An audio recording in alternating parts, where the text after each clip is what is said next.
Voter card verification শুরু হয়ে গেল। আপনি ভারতবর্ষের প্রকৃত নাগরিক কিনা, না অন্য দেশ থেকে এসে বসবাস করছেন? আপনার কাছে ভারতবর্ষে বসবাস করার জন্য বৈধ কাগজপত্র আছে কিনা, না আপনি অবৈধভাবে বসবাস করছেন, সেটা কিন্তু এবার প্রমাণ করতে হবে। তার জন্য কিন্তু আপনাকে একটি ভেরিফিকেশন ফর্ম ফিল আপ করতে হবে এবং ডকুমেন্টস দিতে হবে। ভেরিফিকেশন ফর্ম কীভাবে ফিল আপ করবেন, কী কী ডকুমেন্টস লাগবে, সবই আজকে ভিডিওর মাধ্যমে দেখতে পাবেন। আর ইতিমধ্যে কিন্তু ভেরিফিকেশন বিহার রাজ্যে শুরু হয়ে গেছে। আশা করা যাচ্ছে এইভাবে কিন্তু প্রতিটা রাজ্যেই এই ভেরিফিকেশন হবে। আপনারা যদি আসাম, পশ্চিমবঙ্গ এবং বিহারতে দেখেন, অবশ্যই এই ভিডিওটা আপনার জন্য। চলুন দেখে নেওয়া যাক যে কীভাবে ভেরিফিকেশন ফর্ম ফিল আপ করবেন এবং কী কী কাগজপত্র লাগবে, সবই আজকে ভিডিওটা দেখতে পাবেন। তার জন্য ভিডিওটি একটু স্কিপ না করে শেষ পর্যন্ত দেখতে থাকুন। আর অবশ্যই আপনারা যদি এই চ্যানেল নতুন হয়ে থাকেন, তাহলে চ্যানেলটা অবশ্যই সাবস্ক্রাইব করে রাখবেন। তার জন্য প্রথমে আপনাকে গুগল সাইট ওপেন করে নিতে হবে। দেখতে পাচ্ছেন আমি গুগল সাইট ওপেন করে নিয়েছি। গুগল সাইট ওপেন করার পর এই সার্চ অপশন লিখতে হবে ভোটার পোর্টাল লেখার পরে সার্চ অপশনে ক্লিক করবেন। ক্লিক করে দেখবেন এরকম একটা পেজ খুলাবে। তারপর নিচে দিকে চলে যাবেন। নিচে দিকে আসার পর লেখা আছে ইসিআই voters.eci.gov ইন, নিচে দেওয়া আছে ভোটার্স, এই অপশনের উপর ক্লিক করবেন। তারপরে দেখবেন এরকম একটা পেজ খুলাবে। তারপর দেখবেন এরকম একটা পপ আপ চলে আসবে, যেখানে ক্রস চিহ্ন দেওয়া আছে, ক্রস চিহ্নের উপরে ক্লিক করবেন, তাহলে এটা কেটে যাবে।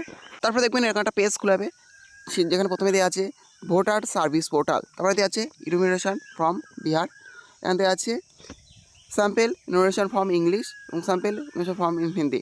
আপনারা কিন্তু দুটো অপশানে কিন্তু ফর্মটা দেখে নিতে পারেন। আপনাদের আমি ইংলিশ দেখে দিচ্ছি, জন্য এই স্যাম্পেল ইনুমিনেশন ফর্ম ইংলিশ এই অপশানের উপর ক্লিক করছি। তারপরে দেখতে পাচ্ছেন এরকম একটা পেজ খুলে গেছে, যেখানে লেখা আছে format for enumeration form online option will be available soon. প্রথমে দেওয়া আছে ইলেক্টরস নেম, অর্থাৎ এখানে কিন্তু আবেদনকারীর নাম দিতে হবে, তারপরে এপিক নাম্বার দিতে হবে আবেদনকারী, তারপরে আছে অ্যাড্রেস এখানে দিয়ে দিতে হবে, আবেদনকারী কোন অ্যাড্রেসে বসবাস করছেন বর্তমানে। তারপরে হচ্ছে সিরিয়াল নাম্বার দিতে হবে, তারপরে হচ্ছে পার্ট নাম্বার অ্যান্ড নেম দিতে হবে, পার্ট নাম্বারটা এখানে দিয়ে দিতে হবে, তারপরে হচ্ছে এসি অথবা পিসি নাম্বারটা এখানে দিতে হবে, অর্থাৎ এখানে কোন বিধানসভা থেকে আপনি বসবাস করছেন সেটা কিন্তু এখানে দিতে হবে, অর্থাৎ অ্যাসেম্বলি নেম, তারপর হচ্ছে স্টেট, অর্থাৎ কোন রাজ্য থেকে এটা আপনি আবেদন করছেন সেটাও কিন্তু এখানে উল্লেখ করে দিতে হবে। তারপর দিয়েছে পেস্ট কারেন্ট ফটো, অর্থাৎ এখানে আবেদনকারীর কারেন্ট ফটো কিন্তু দিতে হবে, অর্থাৎ বর্তমানে রঙিন ছবি এখানে কিন্তু এটা দিয়ে দিতে হবে। তবে হচ্ছে ডেট অফ বার্থ, অর্থাৎ এখানে আবেদনকারীর জন্ম তারিখটা দিয়ে দিতে হবে। তারপরে আছে আধার নাম্বার, আবেদনকারী এখানে আধার নাম্বারটাও দিতে হবে। তারপর হচ্ছে মোবাইল নাম্বার, অর্থাৎ এখানে আবেদনকারীর মোবাইল নাম্বারটাও কিন্তু দিতে হবে। তারপর আছে ফাদার্স অথবা লিগাল গার্জেন নেম, এখানে যিনি আবেদন করছেন অর্থাৎ আবেদনকারীর কিন্তু এখানে বাবার নাম দিয়ে দিতে হবে। তারপরে আছে এপিক নাম্বার, আবেদনকারী কিন্তু এখানে বাবার ভোটার কার্ডের যে এপিক নাম্বারটা আছে সেটা কিন্তু এখানে দিয়ে দিতে হবে। তারপর হচ্ছে মাদার্স নেম, আবেদনকারীর মায়ের নামটা এখানে দিতে হবে। তারপরে আছে এপিক নাম্বার, আবেদনকারীর কিন্তু মায়ের যে এপিক নাম্বারটা আছে সেটা কিন্তু এখানে দিতে হবে। তারপর হচ্ছে স্পাউস নেম ইন অ্যাপ্লিকেবল, অর্থাৎ যিনি আবেদন করছেন তার কিন্তু এখানে স্বামীর নাম দিতে হবে, অর্থাৎ তিনি যদি বিবাহিত হন তাহলে কিন্তু তার স্বামীর নাম এখানে উল্লেখ করতে হবে এবং এপিক নাম্বারটাও উল্লেখ করে দিতে হবে। তো হচ্ছে declaration, I hereby declare that to the best of my knowledge and believe, অর্থাৎ আমি এটা ডিক্লেয়ার করছি, আমি সজ্ঞানে এগুলো দিচ্ছি সেটা কিন্তু এখানে উল্লেখ করা আছে। তবে আছে 1 number, I am above 18 years old age, ordinary resident on the above address and a citizen of India and ঠিক এনিওয়ান, অর্থাৎ আমি আর 18 বছর বয়স হয়েছে এবং আমি একজন ইন্ডিয়ান এবং আমি এই ডিক্লারেশনটা দিচ্ছি, এটা কিন্তু এখানে লেখা আছে। আছে 1 নম্বর হচ্ছে I was born in India before 1/7/1987, তারপরে আছে I was born in India between 1/7/1987 and 2/12/2004, অর্থাৎ 1/7/1987 থেকে 2004 পর্যন্ত, 2/12/2004 পর্যন্ত। তারপর আছে I was born in India after 2/12/2004, অর্থাৎ 2/12/2004 সালে জন্মানোর পরে। কাদের কোন ডকুমেন্টসগুলো দিতে হবে সেগুলো একবার চলুন দেখে নেওয়া যাক। প্রথমে আছে I was born in India before 1/7/1987, অর্থাৎ যারা 1/7/1987 সালের আগে জন্মগ্রহণ করেছেন তাদের কী দিতে হবে, provide any document for self from the list given below establishing date of birth and or place of birth, অর্থাৎ যারা 1927 সালের আগে জন্মগ্রহণ করেছেন তাদের ডেট অফ বার্থ অর্থাৎ জন্ম সার্টিফিকেট দিতেই হবে, তার সাথে দিতে হবে, অথবা তিনি কিন্তু বাসস্থানে প্রমাণপত্র দিতে পারেন। এছাড়াও কিন্তু আরও কিছু ডকুমেন্টস দিতে হবে যেগুলো কিন্তু পরবর্তীতে নিচে আপনারা দেখতে পাবেন।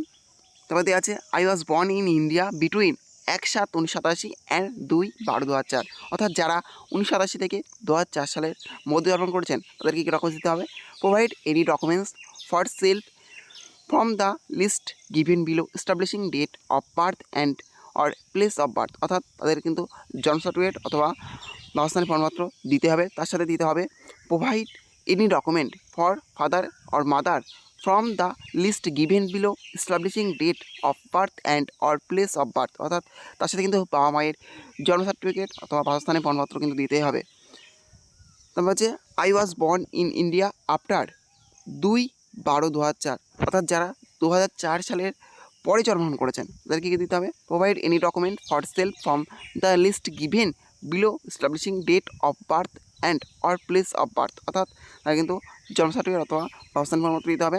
তাছাড়া দিতে হবে provide any document for father from the list given below establishing date of birth and or place of birth, অর্থাৎ বাবার কিন্তু এখানে জন্ম সার্টিফিকেট অথবা বাসস্থান প্রমাণ দিতে হবে। দেওয়া আছে provide any document for mother from the list given below establishing date of birth and or place of birth, অর্থাৎ মায়েরও কিন্তু এখানে জন্ম সার্টিফিকেট অথবা বাসস্থানের প্রমাণপত্র দিতে হবে। তারপর দেওয়া আছে if any and is not Indian, provide a copy of his her valid passport and visa at the time of your birth, অর্থাৎ যিনি এখানে বসবাস করছেন অত তো হচ্ছে তার হচ্ছে বাবা মা বাইরে থাকেন, তাহলে তাদেরকে দিতে হবে, তাদের দিতে হবে প্রমাণ করার জন্য পাসপোর্ট অথবা ভিসা কিন্তু এখানে দিতে হবে। আর জন্মের সময় যে পাসপোর্ট অথবা ভিসা ছিল সেটা কিন্তু এখানে দিয়ে দিতে হবে। দেখুন আরও কী কী ডকুমেন্টস দিতে হবে, যেখানে দেওয়া আছে 1 number any identity card the pension payment order issue to regular employee বা pensioner of any central government বা স্টেট গভর্নমেন্ট বা পিএসইউ, অর্থাৎ আপনারা যে পেনশন পাচ্ছেন বা চাকরি করছেন তার কিন্তু এখানে কাগজপত্র বা স্লিপ এখানে দিতে হবে। দুদিন হচ্ছে এনি আইডেন্টিটি কার্ড বা certificate document issue of Indian by government বা local authorities bank post office LIC PSUs prior to 1/7/1987, অর্থাৎ 87 সালের মধ্যে কিন্তু আপনার যদি এলআইসি কাগজ থাকে বা ব্যাংকের কোনো বই থাকে বা পোস্ট অফিসের কোনো বই থাকে সেগুলো কিন্তু আপনারা এখানে দিতে পারেন কাগজ থাকে। তারপর হচ্ছে 3 নম্বর হচ্ছে birth certificate issue by the competent authority, অর্থাৎ এখানে কিন্তু বার্থ সার্টিফিকেটও দিতে হবেই। তারপর হচ্ছে পাসপোর্ট দিতে পারেন। 5 নম্বর হচ্ছে আপনার যদি এডুকেশনাল সার্টিফিকেট বা কোনো হচ্ছে ইউনিভার্সিটির কোনো সার্টিফিকেট থাকে সেটাও কিন্তু এখানে দিতে পারবেন। 7 হচ্ছে ফরেস্ট রাইট সার্টিফিকেট দিতে হবে, অর্থাৎ আপনারা কিন্তু যদি বন দপ্তর কর্মী হতে হয় সেইখানে সার্টিফিকেট আপনারা দিতে পারবেন। তা হচ্ছে ওবিসি এসসি এসটি অথবা any caste certificate issue by the competent authority, অর্থাৎ আপনার যদি এসসি অথবা ওবিসি কার্ড থাকে বা এসটি কার্ড থাকে তার সার্টিফিকেট দিতে পারেন। ন্যাশনাল রেজিস্টার অফ সিটিজেন সেটা দিতে পারেন। Family register prepared by state অথবা local authorities, any land house allotment certificate by government, অর্থাৎ আপনার যদি জমির কোনো কাগজপত্র থাকে সেটাও কিন্তু এখানে আপনারা দিতে পারেন। তাহলে বুঝতে পারলেন যে ইতিমধ্যেই কিন্তু বিহারে ভোটার কার্ড ভেরিফিকেশন শুরু হয়ে গেল। এবার কিন্তু আশা করা আছে প্রতিটা রাজ্যেই হবে। আপনারা কিন্তু এই কাগজপত্রগুলো রেডি রাখুন, সেগুলো কিন্তু লাগবে।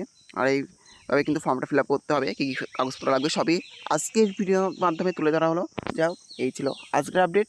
ভিডিওটি ভালো থাকলে অবশ্যই লাইক শেয়ার এবং কমেন্ট করবেন এবং এই ধরনের নতুন নতুন ভিডিও সরিয়ে পাওয়ার জন্য চ্যানেলটি অবশ্যই সাবস্ক্রাইব করে রাখবেন।